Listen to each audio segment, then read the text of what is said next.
Bonjour et bienvenue, voici notre tour d'horizon économique, géopolitique et boursier. Nous sommes le vendredi 10 juin.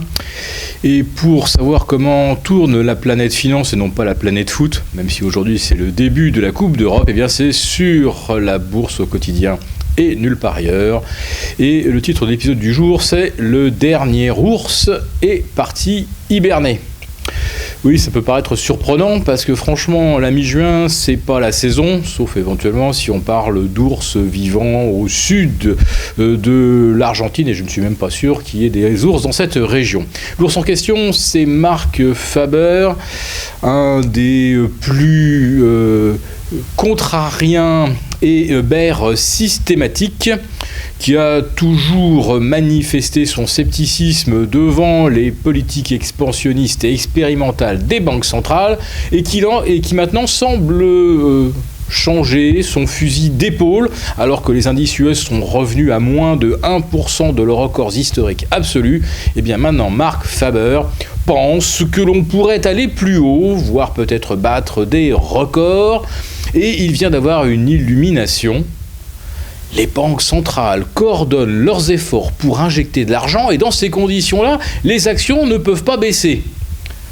Ça fait quand même juste 7 ans que les banques centrales écrasent le rendement des produits obligataires pour forcer l'argent à aller s'investir dans le risque, c'est-à-dire les actions. Alors hier, nous vous parlions de George Soros qui a déclenché le Big Short, qui pense qu'il n'y a plus de potentiel, que la croissance mondiale est morte et que les marchés vont aller au tapis. En fait, nous disions que M. Soros a toutes les banques centrales contre lui, contre une seule, en 1988, si ma mémoire est bonne. Mais il y a aussi une règle sur les marchés. Quand tout le monde, absolument tout le monde, est dans le même sens, applique la même stratégie, et citez-moi une banque centrale sur cette terre qui n'est pas expansionniste et accommodante au-delà de tout ce que l'on peut imaginer, eh bien quand tout le monde est dans le même sens, il y a un moment où ça tourne mal. La question est de savoir quand. Alors nous avons une rupture sur le CAC 40 ce matin, les 4400, l'Eurostoxx retombe sous les 3000. Alors oui, nous avons eu raison de couvrir le CAC 40 lorsqu'il était autour de 4005 et l'Eurostoxx lorsqu'il était à 3050, mais ce n'est pas encore le signal baissier moyen terme sur lequel on gagnera vraiment de l'argent avec des ETF bear ou avec des BX4 ou des BXX. Il faudrait que le CAC 40 s'enfonce sous les 4250, ce qui validerait à ce moment-là la seconde épaule d'une figure qui est parfaitement lisible. Tout le monde l'a vu, c'est tellement évident. Épaule à 4515, tête à 4006 et seconde épaule à 4530. Tout le monde l'a vu, donc tout le monde se dit ça n'arrivera pas et les banques centrales interviendront évidemment avant que l'on commette l'irréparable, c'est-à-dire avant que l'on casse le support des 4250. Alors oui, les banques centrales peuvent toujours intervenir et d'ailleurs elles n'ont personne en face d'elles, sauf peut-être monsieur George Soros. Mais il y a peut-être quelque chose de plus puissant que la banque centrale. Et là, l'indication, c'est les marchés obligataires qui nous l'apportent, avec des rendements tombés au plus bas historique. On en a eu 3 hier. On a eu le Bund à 0,03%. On a eu le 10 ans autrichien à 0,2250. Et plus surprenant, on a eu également les gilts britanniques à 15 jours d'un éventuel Brexit qui ont inscrit un plus bas historique, un plus bas absolu, à 1,2250. Qu'est-ce que ça peut signifier ? Eh bien tout simplement que les marchés obligataires anticipent une poursuite de la contraction de l'activité mondiale et donc une poursuite de la politique d'injection monétaire ou voire de taux négatifs pour les banques centrales. C'est donc véritablement la preuve que ceux qui manient beaucoup d'argent, parce qu'il faut quand même se rendre compte que par rapport à l'encours des dérivés, les actions, c'est presque marginal. Il y a presque 1 million de milliards de dérivés et 80% de ces dérivés, ce sont des taux ou des devises. les actions, les matières premières se partagent les 20% restants. Même pas, c'est en dessous de 20%.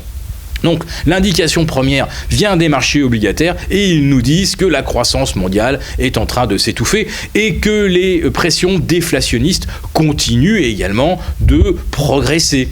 Et elles vont progresser forcément, puisque la dévaluation du yuan, et maintenant même du won sud-coréen, puisqu'hier la Banque centrale a baissé son taux directeur au plus bas à 1,25, donc tout le monde joue bien la dévaluation de la devise, donc cela devrait entraîner une poursuite donc, de la déflation. Alors, les marchés vont peut-être se rendre compte à un moment ou à un autre que même si les taux sont à zéro, les multiples de capitalisation des actions ne peuvent pas aller vers l'infini, même si c'est, on va dire, le discours, l'espèce de mantra que les gérants annonnent et martèlent depuis 2009-2010, il arrive un moment où on se rend compte qu'il n'y a pas de perspective d'accroissement des bénéfices sur les entreprises. Et quand il n'y a plus de perspective d'accroissement des bénéfices, pourquoi voulez-vous détenir un titre ? Vous nous direz pourquoi détenir des obligations puisque le rendement négatif vous coûte de l'argent. Tout simplement parce que les obligations, c'est un petit peu autre chose. C'est le coffre-fort, c'est l'assurance théorique d'être remboursé. Alors même si on a dépensé 101 pour revoir 100 à terme, on peut compter sur ces 100. Alors que sur les actions, vous pouvez mettre 100 et vous retrouver avec pas grand-chose. Regardez par exemple la vedette de 2014-2015, Eutelsat, qui chute de 42% depuis le 1er janvier et qui se retrouve même exclu de la liste des valeurs pouvant un jour intégrer le CAC 40. Donc sur les actions, contrairement à ce que l'on vous répète, ce que l'on annonce chaque jour, non, le rendement n'est pas garanti. Non, une action, ce n'est pas une obligation. Et non, vous n'êtes pas sûr de revoir votre mise à la fin. Donc il suffit que les marchés, dans leur ensemble, prennent conscience que les banques centrales sont arrivées au bout de ce qu'elles pouvaient faire et surtout au bout de leur capacité à maintenir en lévitation les indices pour que l'on assiste à une correction cette fois-ci majeure, mais que nous n'avons pas encore aujourd'hui, puisque sous 4400, le CAC 40 semble simplement parti pour aller chercher 4250. C'est à partir de 4250 et en deçà que l'on pourra vraiment déclencher une stratégie offensive à la baisse. Pour l'instant, nous sommes contentés de couvrir, et c'est très bien comme ça.